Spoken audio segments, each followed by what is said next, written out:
Hello, hello, Foxtrot 4 Hotel Whisky Novembre. Je vous retrouve pour une petite vidéo d'avancée des projets que je développe sur M5 Stack. Ça faisait longtemps que j'avais pas fait de petite vidéo, donc c'est l'occasion, sachant que j'ai sorti sur cette dernière semaine, je crois, 2 nouvelles versions du projet M5 Am Radio, avec 2 évolutions assez intéressantes, je pense. Donc pour celles et ceux qui ne me suivent pas par le biais de Twitter, cette vidéo permettra peut-être d'apporter quelques petites précisions. Alors là, vous voyez, j'ai un M5 Stack Core classique, c'est un Fire, donc c'est le top du top des M5 Stack à boutons. Et ici, j'ai un Core 2. Alors ça vous saute peut-être pas aux yeux comme ça, mais vous avez ici un S-mètre qui est branché sur le 7300 via ce qui s'appelle l'IC USB Proxy, qui sert un peu d'intermédiaire. C'est écrit là-haut, donc 7300 en mode USB. Et ici, vous avez le 7300 en mode Bluetooth. Et là, forcément, la question c'est mais pourquoi, comment il n'y a pas de Bluetooth sur le 7003 ?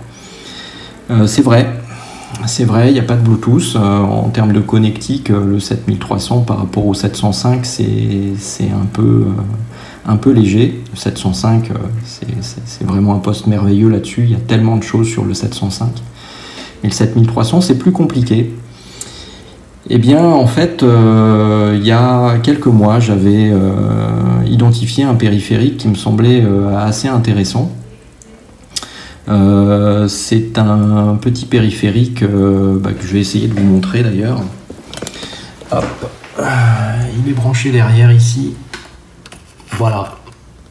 Donc vous voyez, ça a la taille à peu près d'une petite boîte d'allumettes avec une grosse LED bleue. Il y a deux câbles qui sortent donc de ce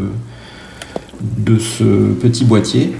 Donc il y a un câble qui est un câble jack qui se met sur la sortie CIV jack du 7300 et un autre câble avec une fiche DIN qui se branche sur la fiche DIN du 7300.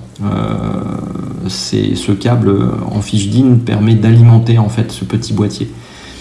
Et du coup avec ça, vous vous retrouvez avec un 7300 disposant de la fonctionnalité Bluetooth. En termes de QSJ, il faut compter entre 15 et 20 € à peu près avec les frais de port. Je vous mettrai un lien dans la description. Moi, je l'ai récupéré sur AliExpress.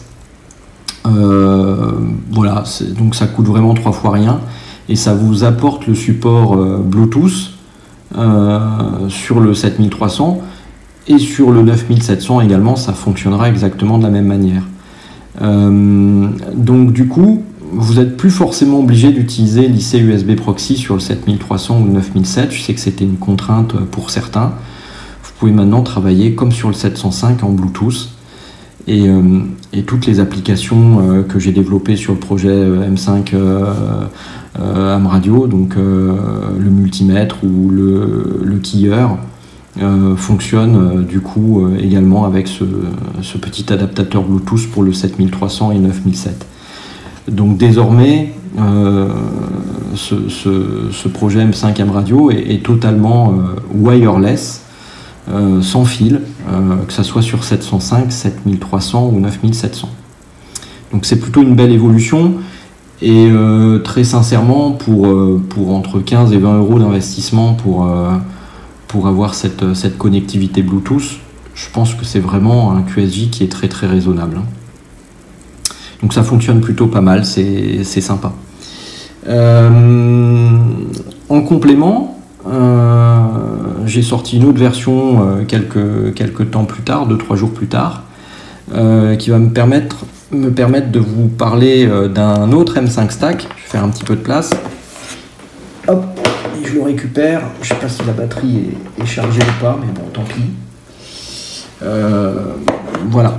Donc, ceci est un M5 Stack Core S3. Je vous mets le Core 2 à côté. C'est assez similaire en fait. Hein, quand on regarde, c'est Le boîtier est le même, c'est les mêmes dimensions comme d'habitude, etc. Celui-là vous paraît peut-être un petit peu plus gros parce qu'il y a un étage en plus, parce que j'ai le module display qui est là, donc sur la caméra, voilà. Mais sinon c'est vraiment, voilà, quand je les mets au même niveau, c'est exactement les mêmes dimensions, le même form factor. Donc c'est le dernier M5 Stack qui est sorti. Et j'ai quelques petites informations à vous donner dessus. Pour ceux qui ont des Core 2, vous savez qu'ici, vous avez 3 boutons capacitifs qui remplacent les boutons physiques des M5 Core standard. Déjà, ce qu'il faut savoir, c'est qu'ici, ce bandeau capacitif, par défaut, vous avez 3 boutons, mais si vous avez envie par développement d'en définir 5, 10, vous pouvez. Hein. Alors, il n'y aura pas de petits cercles rouges qui vont s'allumer, qui vont s'afficher. Ça, c'est des 3 petits cercles rouges que vous voyez ici, c'est d'usine. Hein.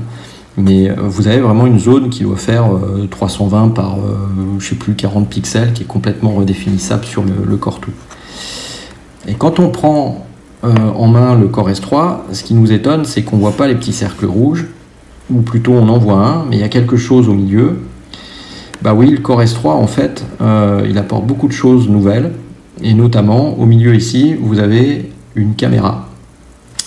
Donc, une caméra CCD, 300 kilopixels, je crois, mais qui marche plutôt pas mal. Vous avez également 2 microphones, avec 2 petits trous ici, à droite et à gauche. Et ici, vous avez une sonde pour un capteur de présence, qui fait d'autres choses également. Bref, autant vous dire que toute cette zone, il n'y a plus de bouton capacitif et elle est plus capacitive, cette zone.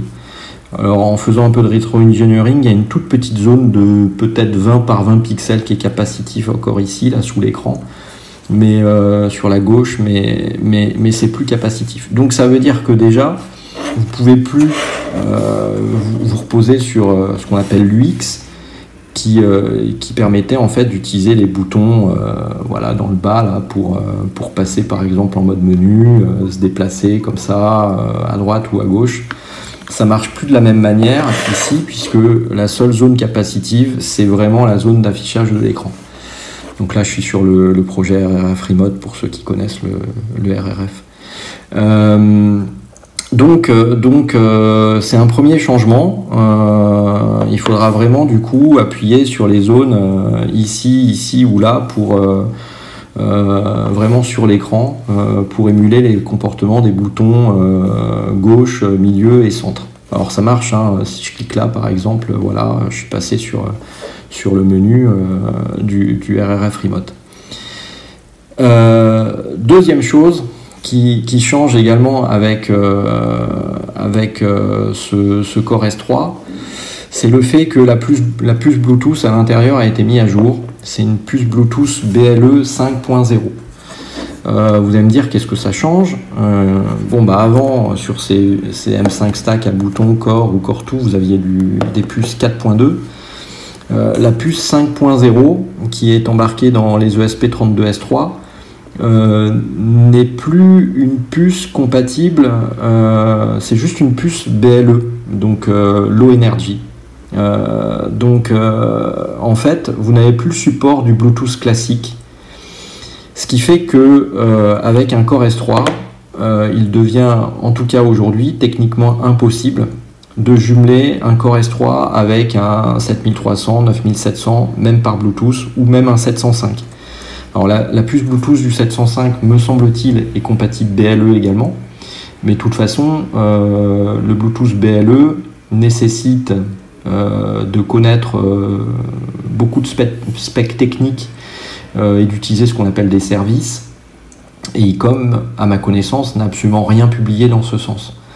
Donc autant vous dire que si vous faites le choix d'utiliser ou de commander un Core S3 sur les projets M5 M Radio, donc multimètre, ICS mètre, keyer qui sont plugués, interfacés avec les transceivers, il faudra forcément passer par l'IC USB proxy. Le Bluetooth, vous oubliez. Donc c'est un vrai facteur limitant pour mes développements. Faut le savoir, c'est comme ça.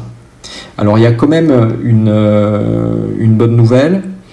Vous savez que sur les M5 Stack, vous avez une fiche USB-C qui se trouve sur le côté. On la trouve aussi là, hein, c'est pareil. Hein, de toute façon, quand vous regardez, c'est exactement la même chose. La fiche Grove 4 broches pour faire D2C,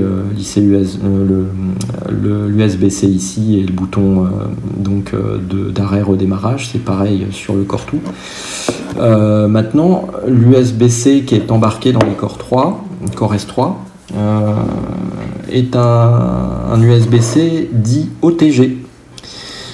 C'est-à-dire qu'on est censé pouvoir faire avec des choses intéressantes. C'est-à-dire de considérer que le M5 Stack Core S3 est un périphérique maître ou esclave. Donc techniquement, il devrait être possible par un câble USB de relier soit son 7003, soit son 9007, soit son IC705 directement sur donc son M5 Stack de façon à pouvoir recevoir et envoyer des commandes CIV. Le problème, c'est que pour l'instant, je n'arrive pas à le faire fonctionner. Je vous raconte pas toutes les étapes par lesquelles je suis passé, mais il y a des tas de choses que je ne savais pas faire à un instant T et que j'ai appris à faire quelques semaines ou quelques mois plus tard, donc je ne désespère pas. Mais pour l'instant, je ne sais pas le faire. Tout ça pour dire que si vous voulez vous équiper, vous pourriez être tenté de prendre le M5 Stack Core S3 qui est la dernière version sortie, qui a un concentré de technologie, qui a des tas de capteurs intéressants. Oui, mais il faudra utiliser l'IC USB Proxy, vous oubliez le Bluetooth. Et donc, je continue de vous conseiller de rester pour ces projets-là sur les bons vieux M5 Stack Core ou Core 2.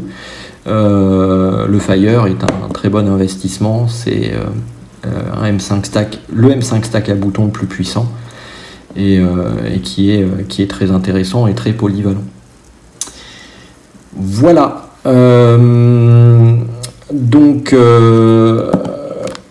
Bien sûr, ça fonctionne, tous les projets quand même fonctionnent donc sur le projet M5 M Radio sur le Core S3 puisque j'ai fait le portage. Donc je vais vous montrer par exemple un S-mètre, donc je change de firmware, j'espère que la batterie va pas tomber, sinon bon, c'est l'effet démo, mais tout le projet M5 Radio, le DX Tracker, le S-mètre, le multimètre, le keyer fonctionne donc sur ce Core S3 également, mais encore une fois via l'IC USB Proxy. Donc on va passer ça. On va charger par exemple sur le 7003 en USB. Voilà. Et voilà. Donc ça fonctionne aussi sur le Core S3, mais avec cette limitation seulement en USB. Voilà, donc on continue petit à petit. Vous verrez que peut-être il y aura d'autres évolutions pendant l'été. Donc voilà. Et puis bien sûr je vous tiendrai au courant des évolutions futures, mais là ça commence à devenir pas mal et c'est plutôt satisfaisant et les utilisateurs sont plutôt contents, donc il commence à y avoir une belle petite communauté autour de ces projets, donc ça fait plaisir.